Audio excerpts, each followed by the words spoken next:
Kan cerita si Pitung, cerita anak dari Betawi. Pada zaman penjajahan Belanda, di kampung Rawabelong, lahir seorang bayi laki-laki mungil dari keluarga sederhana. Ayah dan ibu bayi itu adalah seorang petani. Kehadiran bayi itu tentu saja menambah kebahagiaan pada keluarga sederhana itu.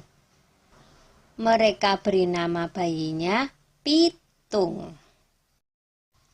Pagi itu, di balai-balai bambu depan rumah, Ibu Pinah sedang menggendong Pitung kecil. Setiap selesai memandikan, Ibu Pinah selalu menggendong bayinya sambil berjemur di depan rumah dan berdoa. "Anakku sayang, kamu harus sehat ya. Kelak kamu harus menjadi manusia yang berguna bagi nusa dan bangsa." Tak terasa, Pitung mulai menginjak usia remaja. Selain belajar mengaji, ia juga belajar ilmu bela diri. Dengan cepat, Pitung menguasai seluruh jurus yang diajarkan oleh sang guru. Sampai akhirnya, sang guru mewariskan ilmu Pancasona kepadanya, yaitu ilmu kebal senjata. Suatu hari, Pitung menyaksikan kekejaman centeng-centeng Babah Lim, si tuan tanah.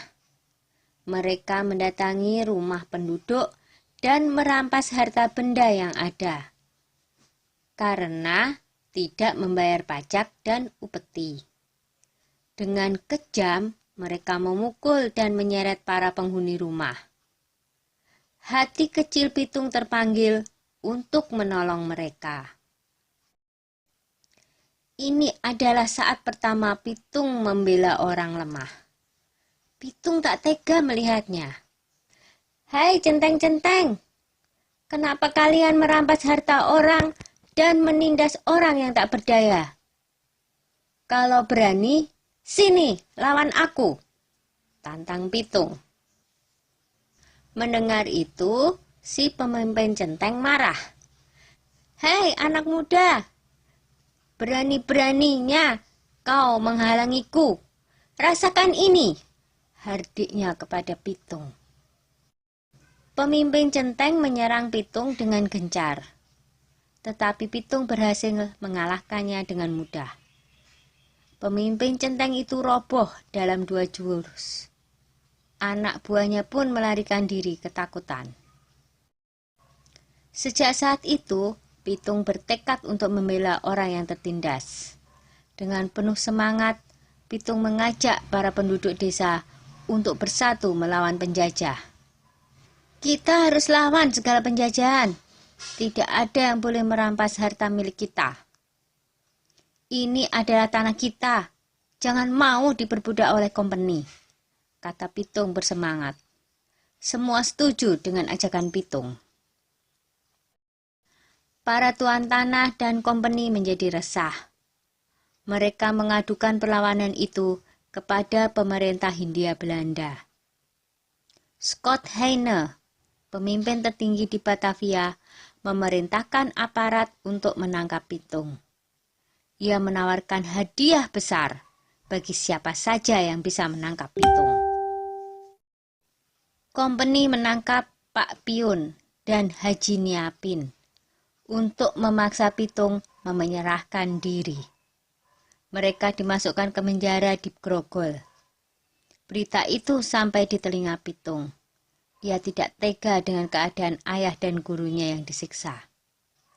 Pitung membuat perjanjian dengan kompeni untuk menyerahkan diri dengan syarat ayah dan gurunya dibebaskan dari penjara.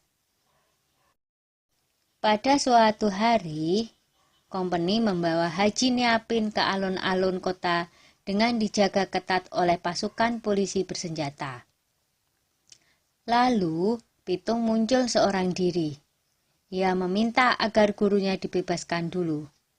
Setelah Haji Niapin dibebaskan, Pitung maju menyerahkan diri. Pasukan polisi membidikkan senjatanya ke Pitung. Tertangkap juga kamu, Pitung, kata Scott Heine kesal. Hahaha, aku tidak takut menghadapi pengecut seperti kalian, jawab Pitung.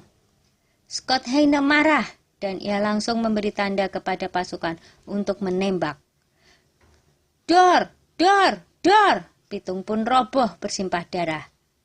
Pitung gugur sebagai seorang satria. Beberapa bulan kemudian, Scott Heine dipecat dari jabatannya karena menembak orang yang tidak melawan ketika ditangkap. Pitung gugur sebagai pahlawan dan akan selalu dikenang oleh generasi-generasi berikutnya. Sudah dulu ya cerita si Pitungnya. Jumpa lagi di cerita lain.